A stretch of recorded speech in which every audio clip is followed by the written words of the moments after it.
Saludos amigos de Principalmente. Hoy contamos con la honrosa presencia de la doctora Luz Díaz, una jurista experta en asuntos de litigación penal, quien nos disertará sobre técnicas de litigación penal y otros interesantes temas.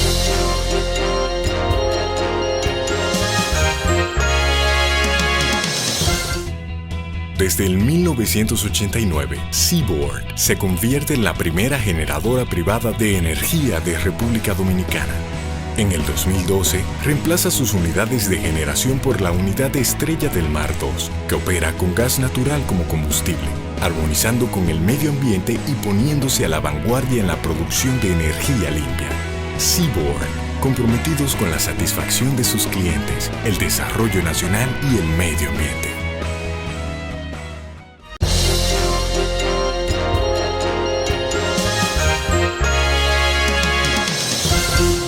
Saludos amigos de Principalmente. Hoy Principalmente se engalana porque contamos con la presencia de una joven y destacada jurista dominicana. Se trata de la doctora Luz Díaz. La doctora Luz Díaz, a pesar de su juventud, ya tiene un dilatado ejercicio profesional en los tribunales de la República, pero además es una académica incluso de posgrado, y que se ha desenvuelto en varias áreas del derecho, pero haciendo fundamental hincapié en el área penal. Correcto. Y en la diversidad que representa el derecho penal económico, derecho penal esa amplitud estratégico, que tiene.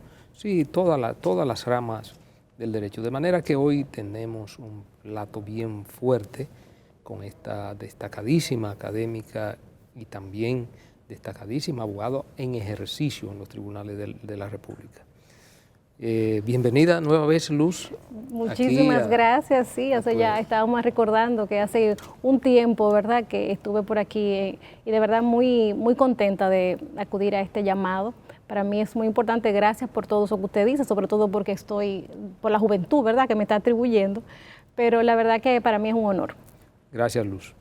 Bueno, uno de los fuertes de Luz tiene que ver con la visión estratégica que Luz tiene en términos de lo que tiene que ver con la litigación penal. Penal, correctamente. Y sería importante para este variopinto público que tenemos principalmente en todo el país y fuera del país, que Luz le explique en qué consiste la visión estratégica del litigio. Del litigio penal. Del litigio penal. Sí, fíjense, primero el tema de la litigación es un tema que apasiona. Ustedes saben, podrán sentirse identificados desde que estudiamos derecho, desde que empezamos viendo algunas materias de derecho, los estudiantes nos inclinamos al litigio penal, porque el litigio penal te genera una serie de pasiones, una serie de sensaciones que el abogado se siente tentado y se siente seducido. Entonces, usted conoce perfectamente mi inquietud y mi trayectoria en estos temas, particularmente de la litigación estratégica. Usted recuerda siendo presidente del consejo de la escuela del Ministerio Público, donde yo estuve desde los primeros pasos, ¿verdad?, de la reforma procesal penal, hablando e impartiendo clases y tratando de sembrar esa inquietud sobre la litigación estratégica. Lo que pasó simplemente es que el mundo cambió, el ejercicio del derecho penal cambió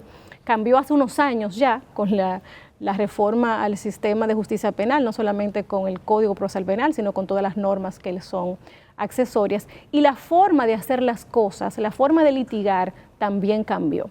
Entonces, básicamente la litigación estratégica se basa en esa realidad de que tenemos ya un tercero que es imparcial, que es un juez, y que las partes van a proponer cada uno una teoría a ese proceso. Entonces, esa construcción de esa teoría, esa producción de la prueba, tiene unas formas, digamos, de establecérsela. Y bueno, qué bueno que no solamente desde la escuela del Ministerio Público, sino desde muchos ámbitos ha habido profesionales interesados que han desarrollado esto como como materias en las universidades y que han hecho hincapié en que hay unas técnicas de litigación que hay que aprenderlas y de manera muy concreta, si tú no conoces las formas que este sistema exige, pues tu resultado no será el mismo. Nosotros tenemos que estar claros que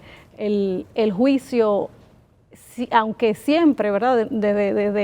Desde la fundación fue público oral, público contradictorio, pero con el desarrollo de estas normas es donde hay consecuencias para aquellos que no desarrollen el juicio en esa ley. Entonces, básicamente desde la Escuela del Ministerio Público, desde la Escuela de la Judicatura, de las universidades, hemos tratado de incursionar en esa línea, sobre todo en el punto de vista de la enseñanza.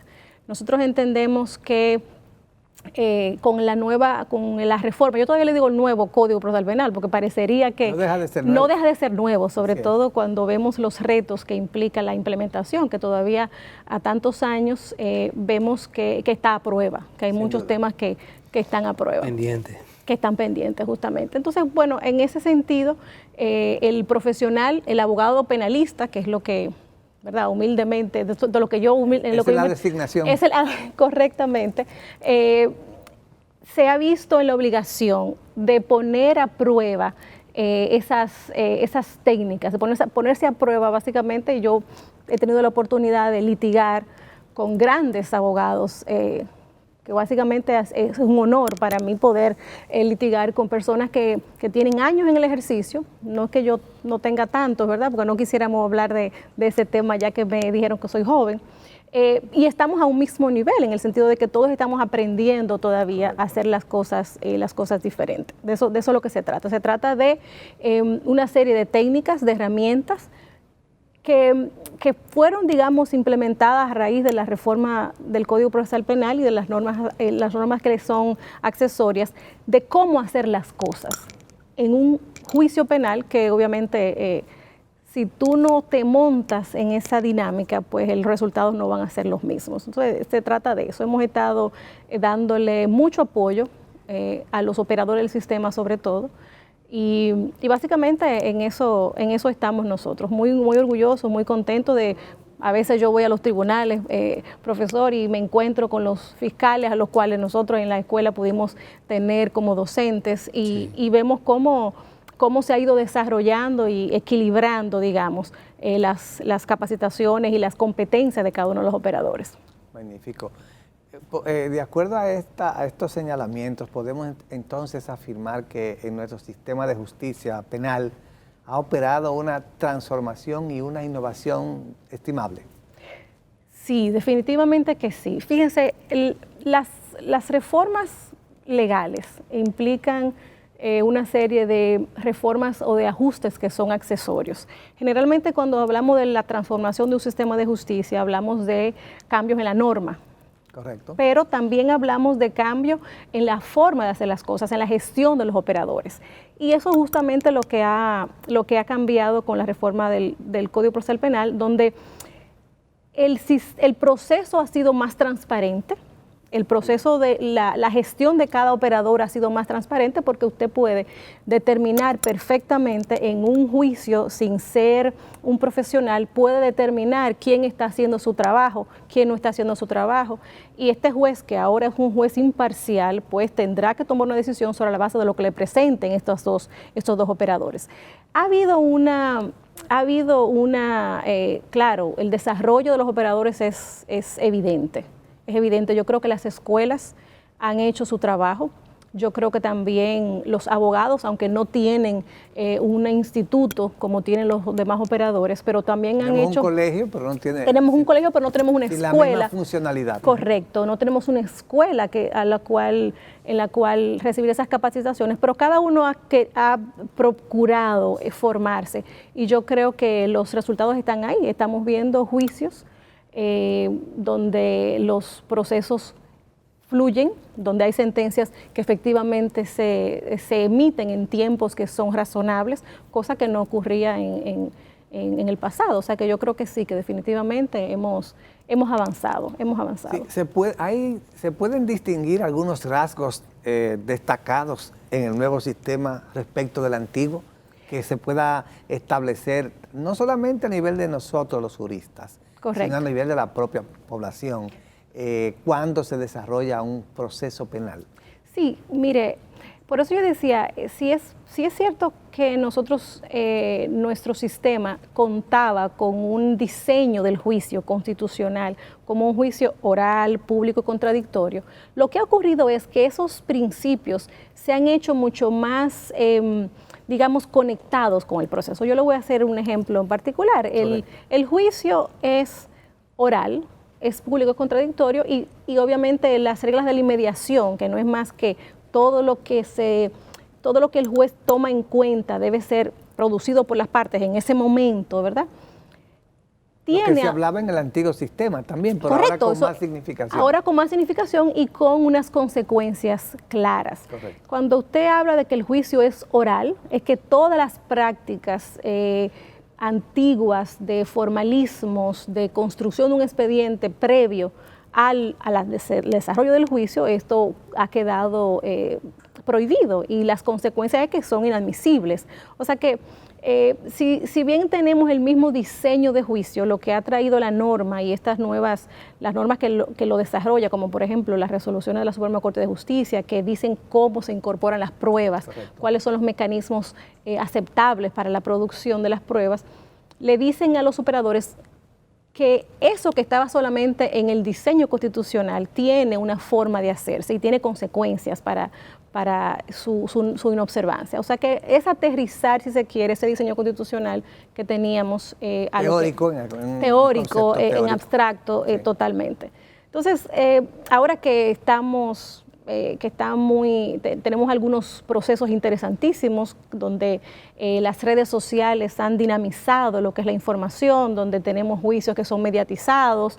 Es importante que los operadores entiendan que hay ventajas de este proceso y hay ventajas porque como el proceso es tan transparente de cara a cada una de las funciones, ¿verdad? Pues cada quien ahí, asumiendo su rol, se va a determinar quién está haciendo su trabajo. Yo creo que el hecho de que haya conciencia de que hay una nueva forma de hacer las cosas y que hay que formarse en ese sentido, a los mismos espectadores, por llamarlo así, el ciudadano, ya el ciudadano común, vimos como un juicio reciente se le da seguimiento y se opina y básicamente se participa, incluso hasta haciendo observaciones concretas sobre el desempeño de cada uno de los operadores. Yo creo que es algo positivo. Eso está llevando el sistema de justicia a la ciudadanía.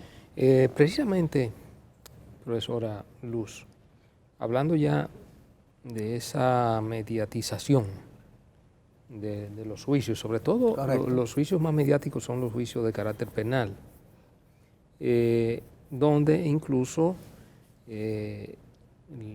cuando un determinado caso adquiere dimensiones mediáticas, donde la gente se involucra, donde los medios prácticamente se convierten en juez, repercusiones sociales. Con repercusiones sociales que pueden y que influyen finalmente en las decisiones totalmente de los jueces, en la misma postura de los fiscales, que incluso a esta corriente que se desarrolla, yo diría casi mundialmente, se le llama populismo penal, en el caso del derecho penal, en cierta medida puede, si se quiere, afectar la independencia de los jueces, del Poder Judicial, pero también la independencia del Ministerio Público, porque una opinión mediática sesgada sobre determinado caso pueden escoger culpables favoritos. Totalmente, y es muy peligroso. Y es muy peligroso.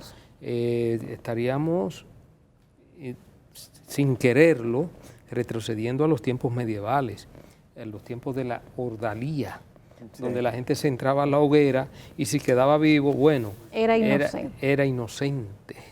Si quedaba vivo era inocente, sí, o si no lo subían a una torre, lo tiraban de allá arriba y si quedaba vivo, sí, era porque era inocente, era algo divino. Correcto. Entonces es una situación de muy particular y un fenómeno que, como decíamos en principio, puede tener consecuencias fatales, donde un inocente o una persona que se les indique la comisión de determinado delito, pero que para la opinión pública fue así. Correcto. Y se condiciona mediáticamente, los jueces y los fiscales influidos por esa opinión mediática pueden tomar una decisión que definitiva declaran para congraciarse con esa opinión pública.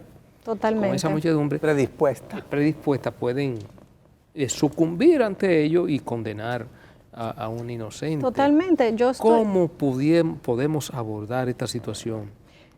Mire, primero yo diría que hay que entender que así como hay ventajas de esta mediatización de los procesos, porque ejerce un control social del sistema de justicia, que es un control hasta cierto punto sano, siempre y cuando no lleguemos a esos extremos. Las desventajas de eso son justamente las que usted está mencionando, porque la mediatización de los procesos en sistemas donde las instituciones son débiles, donde el populismo penal no es una cuestión solamente del poder judicial ni el poder ejecutivo en el caso, sino que es de todos los poderes. El poder legislativo es el primero, por empezar analizando el fenómeno del populismo penal, es el primero que tan pronto hay un fenómeno social, entonces se entiende que la respuesta a ese fenómeno es el aumento de penas.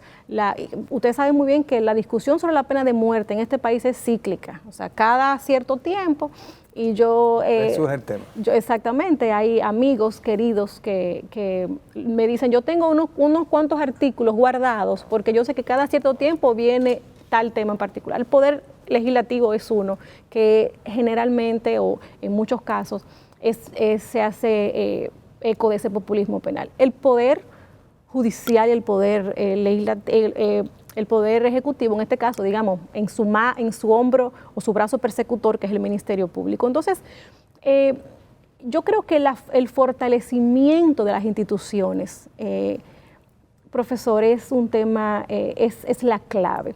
Porque hasta que el Ministerio Público particularmente no entienda que su rol es un rol, su función está regulada por un principio, que es un principio elemental, que es el de la objetividad. No es legítimo la persecución penal de un órgano que no se entiende a sí mismo objetivo.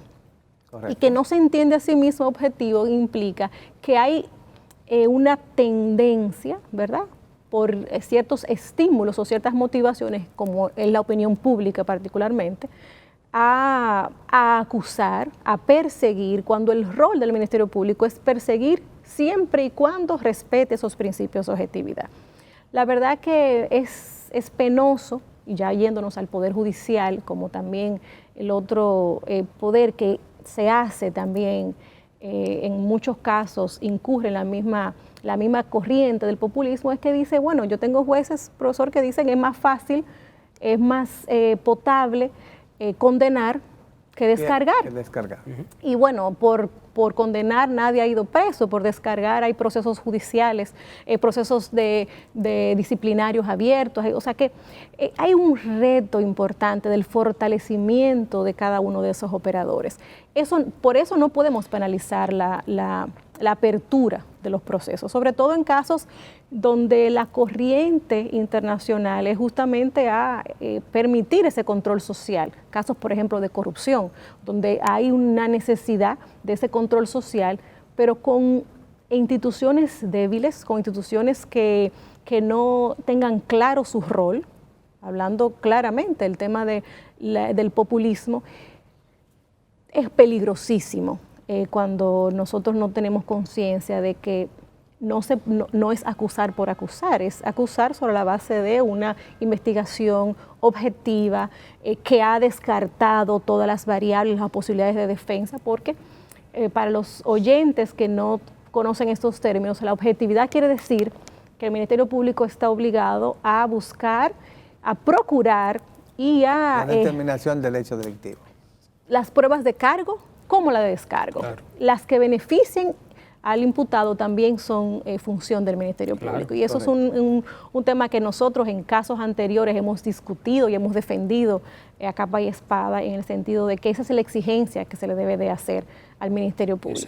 Yo diría que esa es la columna fundamental de la objetividad que debe primar en una investigación del Ministerio Público. Totalmente, y deslegitima su función cuando no lo hace. Incluso deslegitima las grandes causas. Ahora tenemos muchas causas que el Ministerio Público tiene como reto. Mencionamos, por decir uno, el tema de la violencia, la persecución, la lucha contra la violencia intrafamiliar y de género. Es un tema que es un reto social. Y en la medida que el Ministerio Público puede ejercer esa función de manera objetiva, tratando de asumir los casos que verdaderamente constituyen casos de esta naturaleza con la responsabilidad que ello implica. Pues entonces, asimismo, yo creo que la sociedad va a ir entendiendo y va a ir asumiendo que cuando no hay un proceso legítimo, entonces no hay ninguna posibilidad de persecución. Yo creo que ahí tenemos mucho que hacer todavía. Bien, hay un elemento y es el tema del populismo y la mediatización.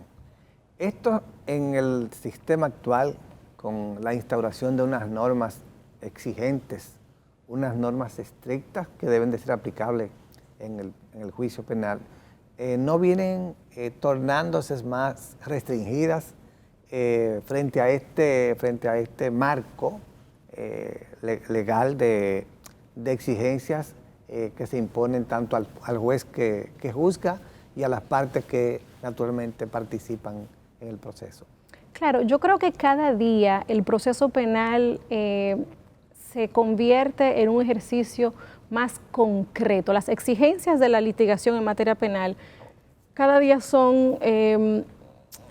apuntan a que el ejercicio sea más apegado al caso, mucho más concreto, y que dejemos en un proceso penal de traer, digamos, temas a los casos que son, si se quiere, son de contexto, pero que en algunos casos lo que hacen es que traen ruido a lo que es el ejercicio, en el sentido de que usted está litigando un caso, por ejemplo, sobre un tipo penal en particular, y traer a ese escenario cuestiones ajenas simplemente para minar, o pretender incidir en para el juez. incidir. Eso yo creo que son prácticas que, si se quiere, no están superadas, pero ya el tecnicismo procesal se está viendo cómo esas prácticas se van repeliendo. O sea, un juez penal ya no mira bien un discurso político, un discurso en el marco de un litigio, y esas son las cosas que el abogado tiene que ir, digamos, desterrando del ejercicio. Sí, porque básicamente eso es lo que enrarece el litigio, el litigio de hoy es un ejercicio estrictamente técnico, es un ejercicio muy concreto sobre una teoría del caso que usted construyó y que va a ir a probar en un juicio. Eso no es un escenario para hacer un discurso político, emocional o con intereses que no son los propios de los intereses de su cliente. O sea que, absoluto. Así es. Antes de que usted incursione en la parte de que es bastante diestra, que es el tema de las técnicas del litigio penal, como hablaba el doctor Radamés, tenemos un público eminentemente vasto, ¿no? Y él utilizó el término de variopinto. ¿En qué consiste la justicia rogada?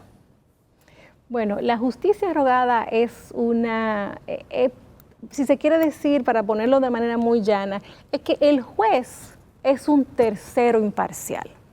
El juez no puede tomar iniciativas ni asumir posturas que no se le están pidiendo a las partes.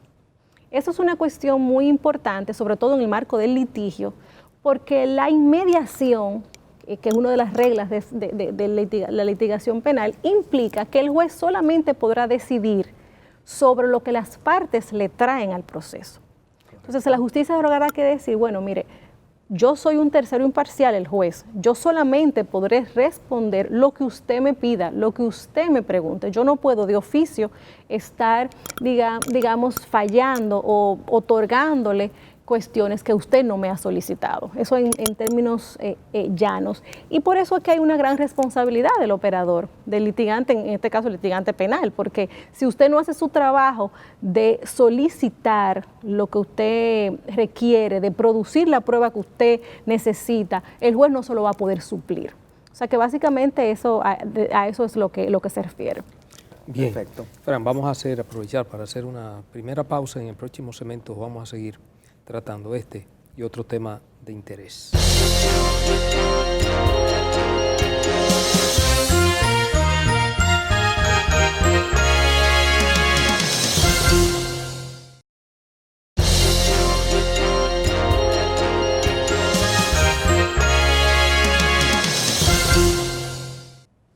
Bien, seguimos amigos principalmente hoy con la gratísima presencia de la doctora Luz Díaz.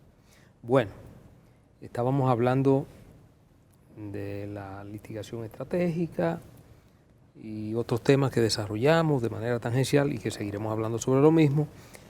Pero ahora, Francisco, tú planteabas que habláramos específicamente de las técnicas de litigación penal. De las técnicas de litigación penal, su clasificación, para que estos amigos, principalmente, que muchos son abogados, otros son estudiantes de Derecho, claro, otros no son abogados, porque me encuentro con ellos en diferentes partes del país. Sin duda. Yo no soy abogado, pero yo les principalmente. Claro, sí. Claro que sí. No, entonces, ¿y por qué hablamos de técnica? Sí.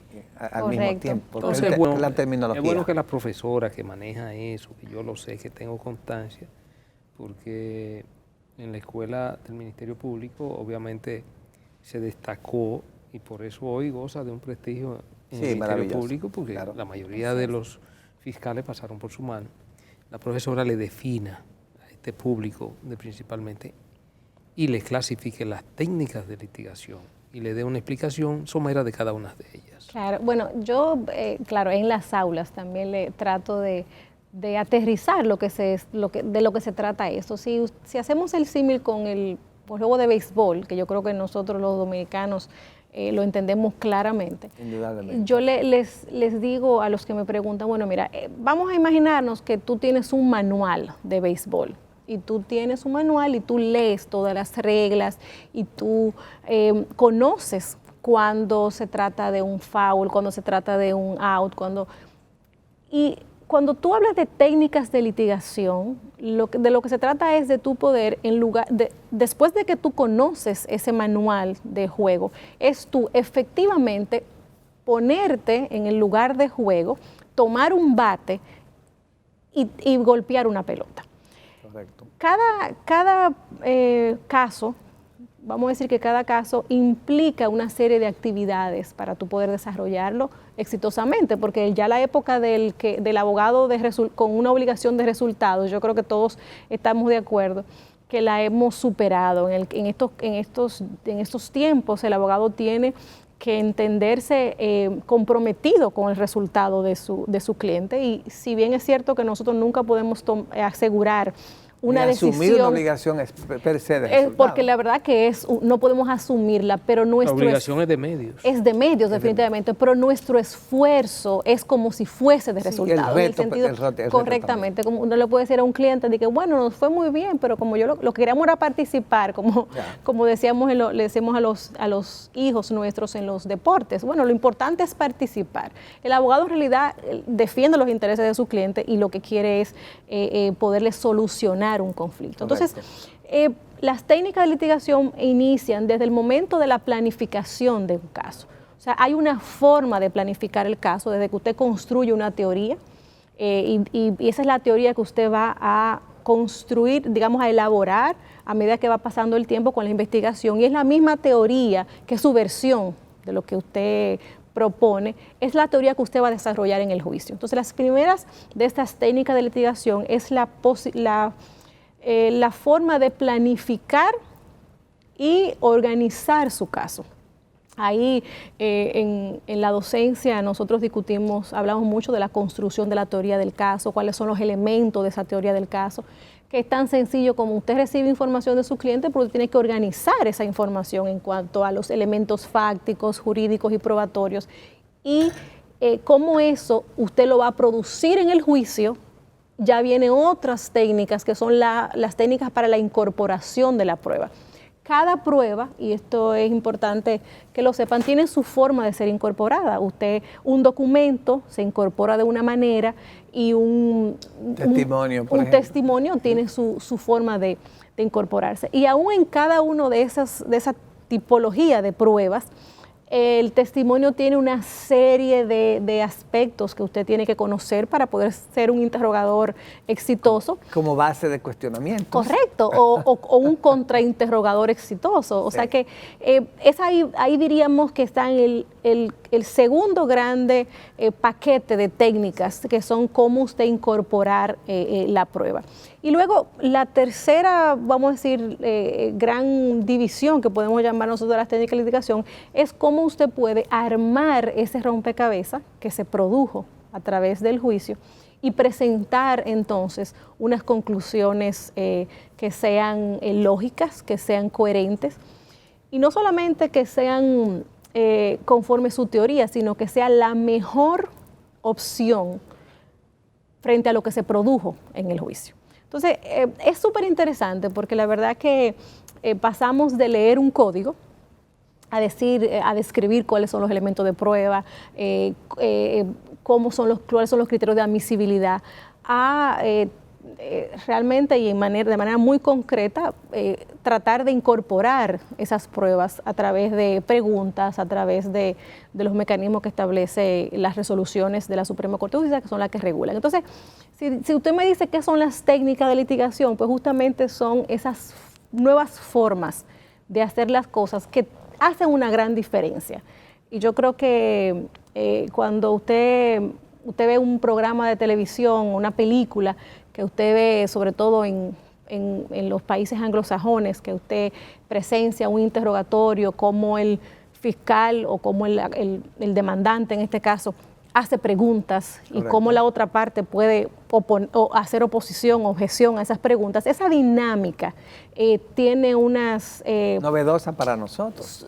Sigue siendo novedosa y lo vemos nosotros, como yo les decía, he tenido la oportunidad de litigar con excelentes abogados y estamos todos en esa misma situación de que estamos aprendiendo cómo hacer las cosas. Entonces, de eso es lo que se trata.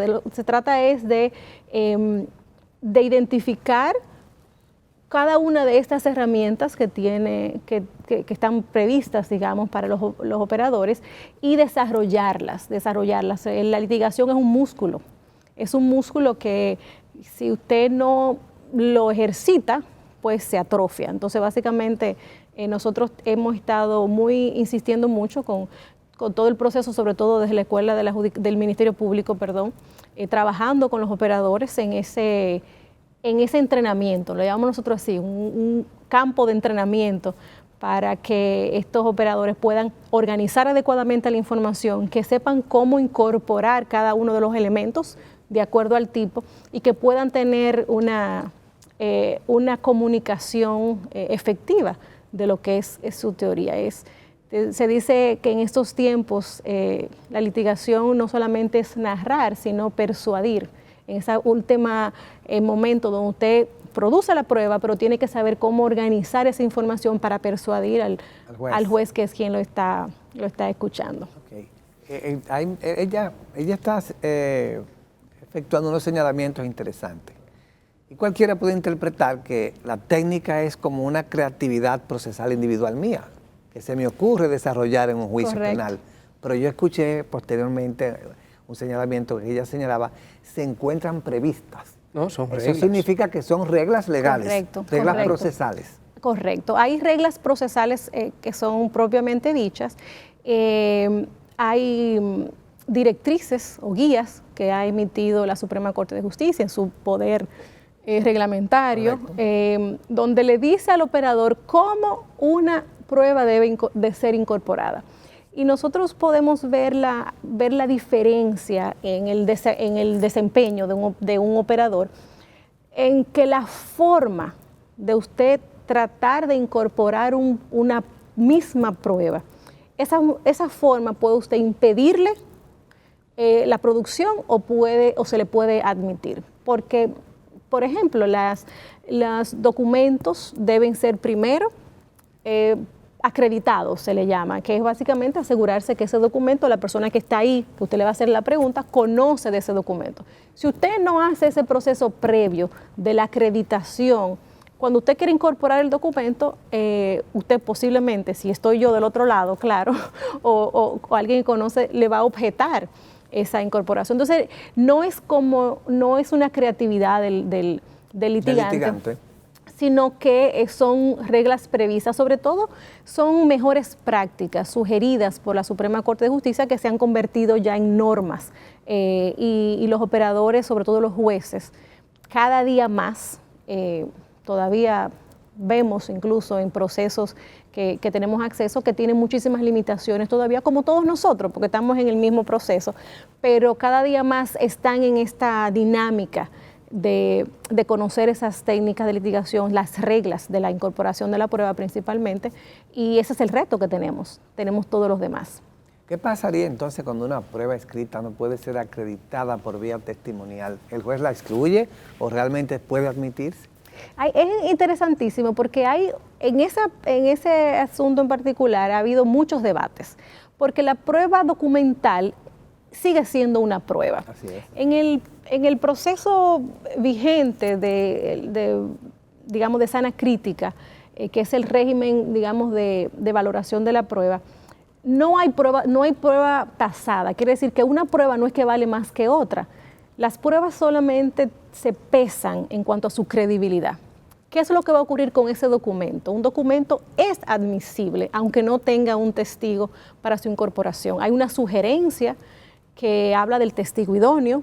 Usted busca un testigo idóneo y pregúntele a ese testigo sobre ese documento.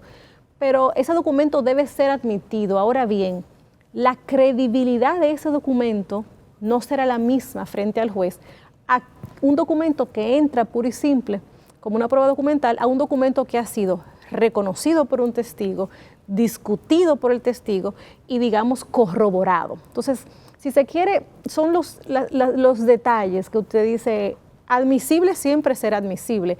Ahora, las condiciones de credibilidad para ese documento, particularmente si usted tiene un testigo idóneo, entonces incorpórelo con un testigo idóneo porque va a aumentar el valor que el juez le va a dar, el peso que el juez le va a dar en el tribunal.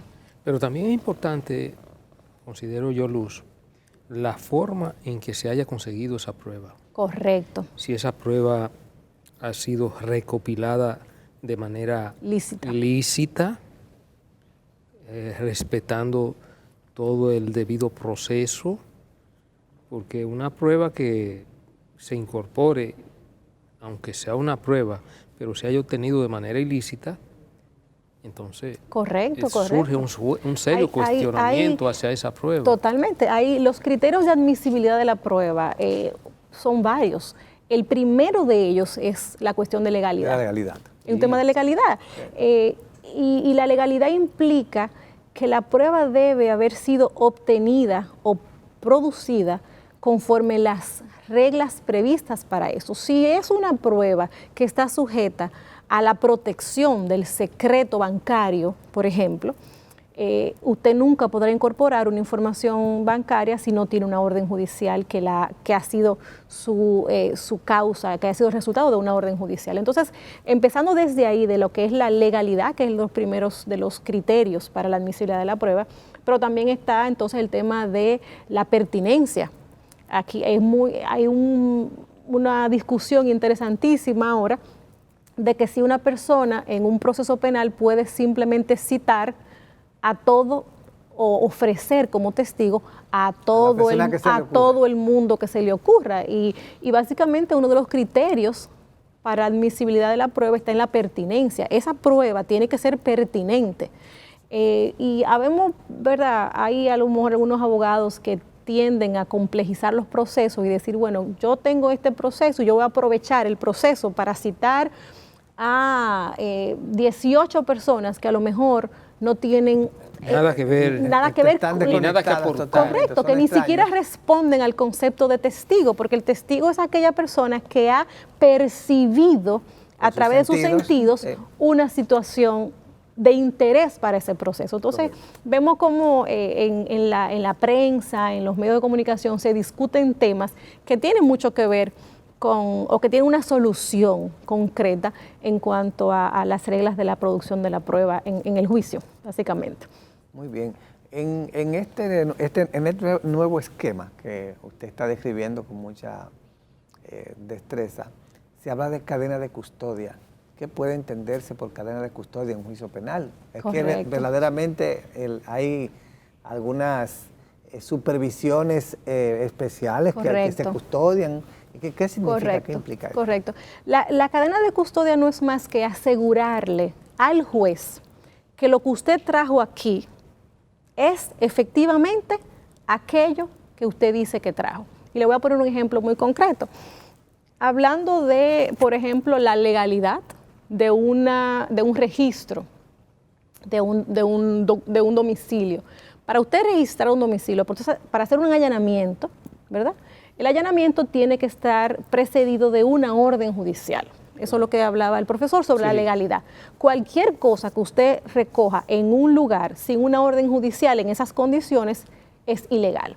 Pero no solamente es necesario recogerla en base a esa orden judicial, que sería la forma legal, sino que todo el proceso desde que usted la recoge hasta que ese elemento llega a juicio debe estar estrictamente supervisado. Y eso que se llama la cadena de custodia. Y la pregunta es, bueno, vamos a ver, eso que usted me dice que recogió en ese allanamiento, en ese registro que hizo de ese domicilio, esa arma que está ahí, ¿dónde usted la guardó? ¿Quién la manipuló? Y el arma es, digamos, un mal ejemplo, porque las armas tienen un registro, un número. Correcto. Pero otro tipo de sustancia, por ejemplo, una sustancia, por ejemplo, que usted no sabe que podría perder sus características. Eso que usted recogió aquí, ¿quién lo embaló? ¿Cómo se manipuló? ¿Cómo se recogió? Cómo también? se recogió y asegurarnos entonces que eso que está ahí, que fue lo que usted recogió ahí, efectivamente pasó de mano en mano y que no hubo una alteración de eso en el camino. Eso es lo que se llama la cadena de custodia, que es quién custodió. Y cuando usted rompe la cadena de custodia, o sea, que usted no sabe que el oficial A la recogió, pero quien la embaló fue el oficial B, usted ahí no sabe qué pasó con ese elemento de prueba en ese interín. Entonces, esas son cuestiones que también se discuten para el tema de la admisibilidad.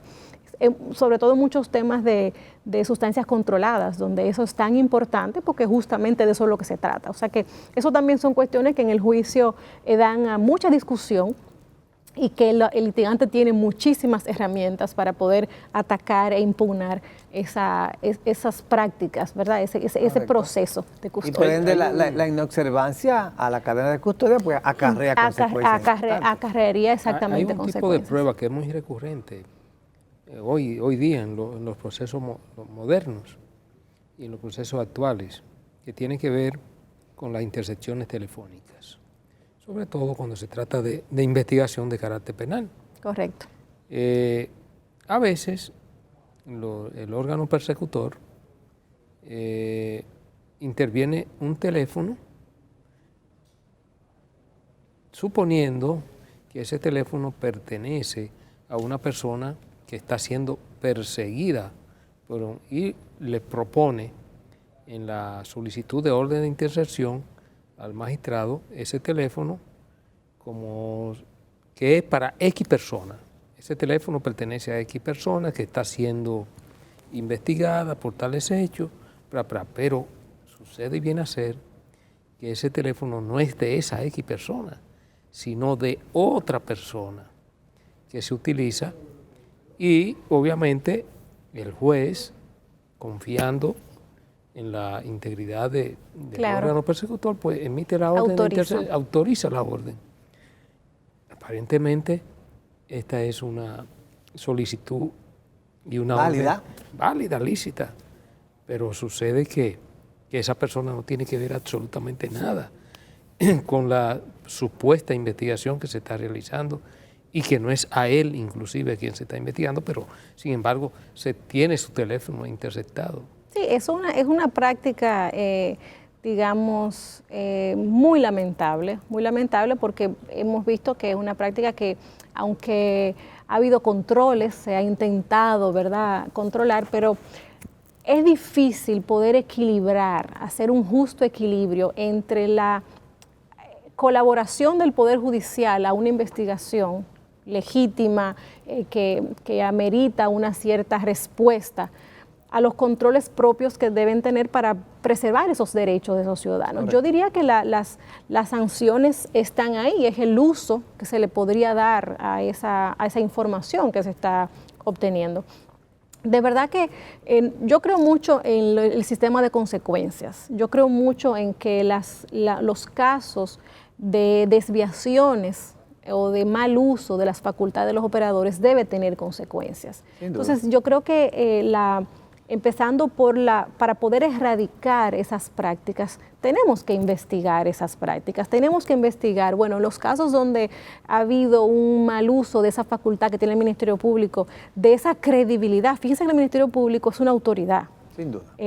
Yo me río con los estudiantes míos de la escuela, del Ministerio Público, cuando yo les digo, miren, yo a ustedes los defiendo, porque cuando un cliente me llama que lo citó un Ministerio Público, y lo primero que me dice, pero yo no tengo que ir para allá, doctora, ¿verdad que no? Yo le digo, bueno, esa es la autoridad que le está llamando. Usted tiene que... Entonces, esa investidura que tiene un Ministerio Público tiene que estar fundamentada en la función que desempeña. Y yo creo que no solamente a nivel del Ministerio Público, profesor, pero a nivel de la Policía Nacional se dieron muchas prácticas de esa naturaleza, pero tiene que haber consecuencias, tiene que haber investigaciones, tiene que haber información de qué, cuando eso se detecta, ¿qué ocurre? ¿Qué ocurre con los operadores? Yo le diría que a veces no solamente eso escapa hasta los propios organismos de investigación, a la policía, al DNI, al Ministerio Público. Ahí, vamos a decir, hay gente de carácter privado que se dedican, que esa es su profesión, que se dedican es un secreto a voces donde hay una oferta de servicios de esa naturaleza, y tú dices, bueno, pero ¿hasta dónde vamos a tolerar? Claro. Yo le decía a mi papá, que era de los primeros críticos de la reforma procesal penal cuando se inició toda esa ola de descrédito de que este es el código de los delincuentes y demás, yo decía, bueno, el código será de los delincuentes hasta que sea uno de mis hermanos, pequeños a lo mejor, que haya sido detenido en una redada injustificadamente. Claro. Ahí termina de ser el código de los delincuentes para ser el código de los dominicanos, el código del respeto de los derechos de los dominicanos. Entonces, eso es un tema que es preocupante, que vimos cómo es una práctica que nosotros ignoramos, pero que está ahí y que es útil porque hay una demanda. Cuando hay una oferta de un servicio es porque también hay una demanda de ese servicio. O sea que también eso es un tema que tenemos que tomar en cuenta. Es un problema serio y que viene recurrentemente durante décadas en República Dominicana, y obviamente en la medida en que los medios electrónicos se hacen más sofisticados, pues adquiere más relevancia, porque ya hay diferentes formas de interceptar las comunicaciones privadas, ya con comunicación del internet, el WhatsApp. Que uno cree que eso nada más en las películas que se ve en realidad, pero la verdad que es real, lo tenemos aquí. Es un asunto sumamente preocupante porque es un atentado a la privacidad y obviamente una vulneración de un derecho fundamental de una persona. Totalmente. Usted le vulnera la privacidad. Claro. Es una situación complicada y que debe, de una u otra manera en República Dominicana, regularse con más efectividad y con más rigor. Y que tenga consecuencias. Las consecuencias, yo diría que las consecuencias son lo que al final generan un efecto disuasorio. Así es. Pero claro, todo eso también se ve en el juicio penal, ¿correcto? Correctamente. Entonces, esas son justamente las discusiones sobre la legalidad de una... Claro que sí. Correcto. Usted se refería a dos conceptos importantes del tema de las técnicas en el juicio. y de la incorporación de pruebas. Correcto. No es que la prueba haya que constituirla por un lado antes de llevarla a juicio, sino incorporarla, y incorporarla sería en el lenguaje común someterla. Como someterla, sería como presentarla, digamos, para... Y acreditarla también, como usted señalaba, que es más o menos un proceso consecuencial. Correcto. Pero también se habla de incorporación por lectura de una prueba documental, como es natural. Correcto. ¿Qué implica esto? ¿Qué significa incorporarla por lectura? Bueno, el tema es que ese es, como yo les decía, cada elemento de prueba tiene su forma de incorporación. Los documentos se leen. Esa es la forma, como dice la norma, que los documentos se incorporan por su lectura. Quiere decir que el litigante tiene la posibilidad o el derecho, porque también puede renunciarlo, ahí le voy a explicar, de que el documento que usted ha aportado se lea íntegramente en el tribunal. Y bueno, imagínense ustedes en estos casos de delitos económicos, donde generalmente hay mucha documentación, se podría hacer tedioso la lectura continua de documentos, es correcto. Y también el código prevé que las partes pueden estipular, se llama eso otro término para los abogados y estudiantes de derecho. Para los que no lo son, bueno, es simplemente acordar entre las partes que no vamos a hacer una lectura, sino que se estipula su lectura, quiere decir que vamos a renunciar a que se lea, pero ya está incorporada. A eso es que se refiere la incorporación por lectura. Correctamente. Hay pruebas que no pueden ser incorporadas. No pueden ser incorporadas porque contravienen la forma de su levantamiento. Por ejemplo, las declaraciones vertidas por los testigos en etapas anteriores al juicio. Casos donde hay declaraciones juradas, por ejemplo, que en otras materias podrían ser admisibles. En materia penal simplemente tú tienes que producirlo en el juicio, tienes que hacer las mismas preguntas que tú tienes en esa declaración, tiene que producirse en el juicio esa declaración. Vienen a constituir un simple dato. Correcto, correctamente. Vamos a hacer una breve pausa y en breve volvemos con este y otros temas en el último segmento.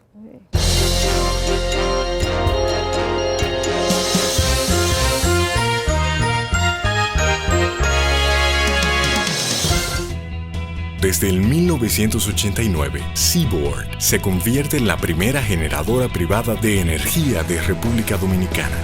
En el 2012, reemplaza sus unidades de generación por la unidad Estrella del Mar 2, que opera con gas natural como combustible, armonizando con el medio ambiente y poniéndose a la vanguardia en la producción de energía limpia. Seaboard, comprometidos con la satisfacción de sus clientes, el desarrollo nacional y el medio ambiente.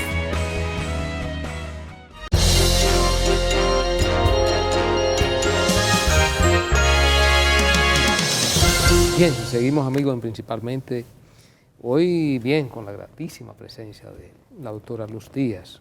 Ya hemos visto, es una profesora de verdad. Y la dimensión. Sí, yo sé que los amigos de Principalmente están deleitados con la exposición de la profesora Luz Díaz. Y todavía cuando la vean litigando, se van a deleitar.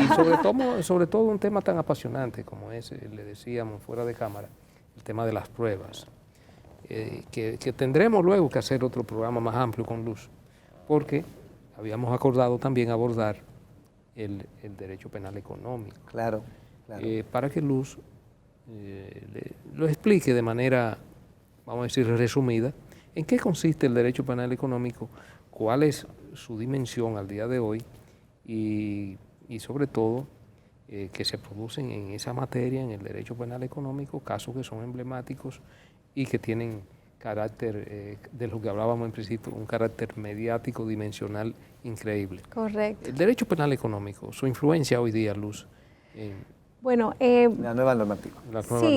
Como penalista, principalmente he visto cómo el derecho penal económico ha ido, digamos, asumiendo una presencia, sobre todo en países como los nuestros, en donde los procesos que son complejos, ¿verdad? Donde hay esos procesos que son mediatizados generalmente, llaman mucho la atención y las personas lo siguen mucho.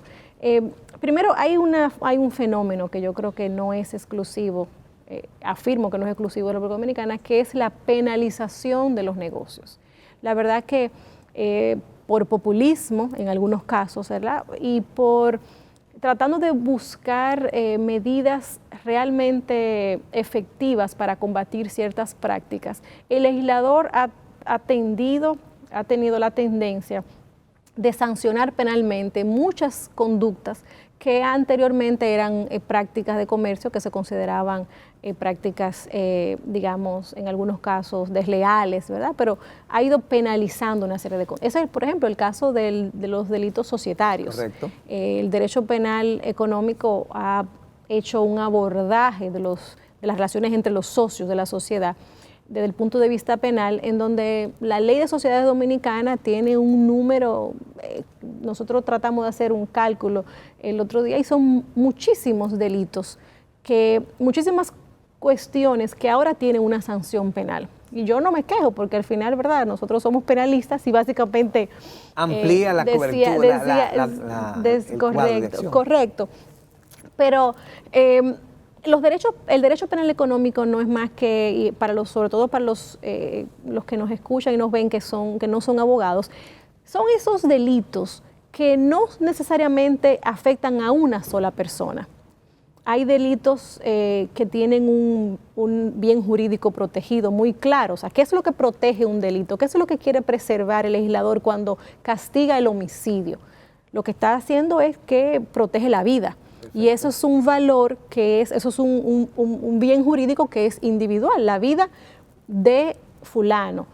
Pero estos delitos económicos, una de las características es que se le llama que son pluriofensivos, es el concepto. Quiere decir que sí, afectan el patrimonio de una empresa o de una persona en particular, pero también afecta el orden económico en general.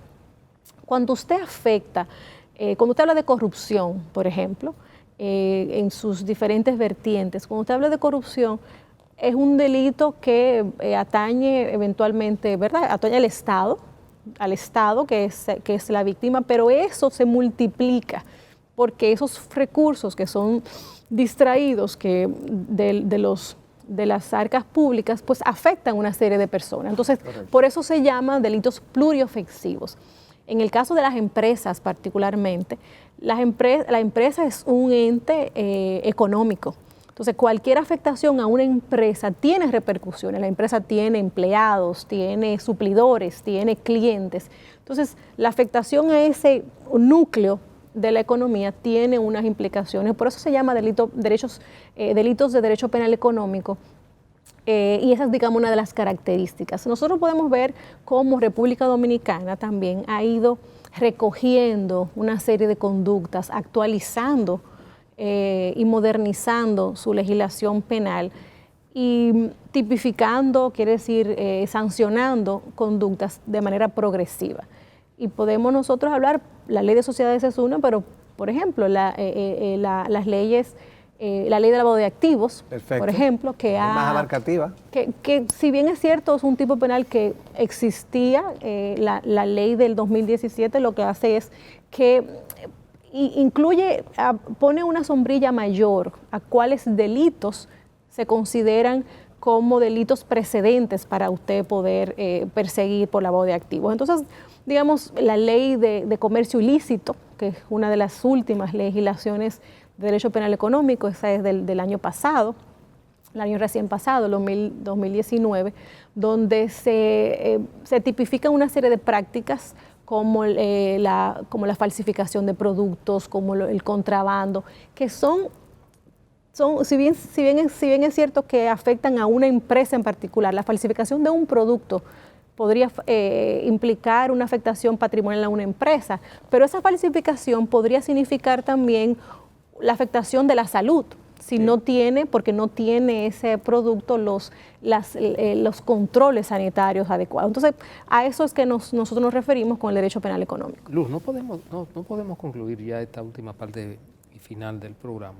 sin referirnos, que sea de manera tangencial, a un fenómeno que está afectando desde hace muchos años y que ha tomado una relevancia mayor en los últimos años, que tiene que ver con la violencia de género e intrafamiliar. Un fenómeno multisectorial, multicultural, que la verdad que está dejando secuela terrible en la sociedad dominicana. ¿Cómo enfrentar el fenómeno de la violencia de género intrafamiliar en República Dominicana, Luz? Bueno, mire, esto es un tema que agobia a la ciudadanía en estos momentos porque parecería que ha habido un incremento en este tipo de delitos. Yo diría que habría que analizar si es que estos delitos han sido más visibles en esta nueva etapa de la República Dominicana, en donde estamos poniendo el dedo sobre la llaga, donde estamos llamando la atención de un fenómeno que necesita respuesta, pero no necesita una respuesta de un solo sector, sino necesita respuesta de todos los sectores. Y yo creo que el abordaje de la persecución penal estrictamente de este tipo de delitos, particularmente el delito de violencia de género, violencia intrafamiliar, se queda corto si no está acompañado con un proceso de educación. Correcto. Que pueda complementar lo que es el proceso penal. Es un proceso que esa intervención penal es ex post, cuando ya ha habido una agresión, cuando ya ha habido una situación lamentable. A veces irreversible. A veces irreversible. Y yo creo que concentrar los esfuerzos, primero en seleccionar los casos en el sistema que realmente ameritan una persecución penal. Establecer, concentrar esos esfuerzos, esos recursos en la formación, en la educación, en la transformación de la sociedad, porque al final el proceso penal llega cuando ya ha habido un fracaso de todos los otros procesos. Por eso decíamos que es un fenómeno terrible y que tiene que ver con la cultura misma de la sociedad dominicana, porque lo primero es que desde niño al niño se le enseñan que es tu mujer, o sea, y esa mentalidad se va formando y el individuo se casa o se junta con una pareja y ya no es, esa pareja es su propiedad. Y partiendo de ese criterio de propiedad, entonces ahí viene el problema. Sí, que lo alimentan los medios de comunicación, que lo alimentan los spots publicitarios, que lo alimenta y que debe venir, digamos, desde el seno de la familia. Yo entiendo que hay una voluntad real de los operadores de combatirlo. Hay muchísimas iniciativas y muchísimas ideas que deben de enriquecer lo que son las políticas públicas. Hay muy buena voluntad de muchos operadores y de muchos actores políticos que son al final los que determinan que estas políticas públicas se implementen. Sin duda, pero esas voluntades tienen que implementarse en la práctica. Correcto. Porque no es solo el sancionamiento y la persecución, sino un ente complejo. Correcto. Para detener ese flagelo social tan terrible como decía el doctor. Bueno, la verdad que una hora resulta insuficiente para hablar con Luz. Completamente. De manera que, como decimos aquí, Luz queda citada. Nuevamente pues será un placer, de verdad. A seguir hablando sobre estos temas que nos quedaron muchísimo sobre el tapete. De manera, Luz, que muchas gracias. Gracias a ustedes por la invitación.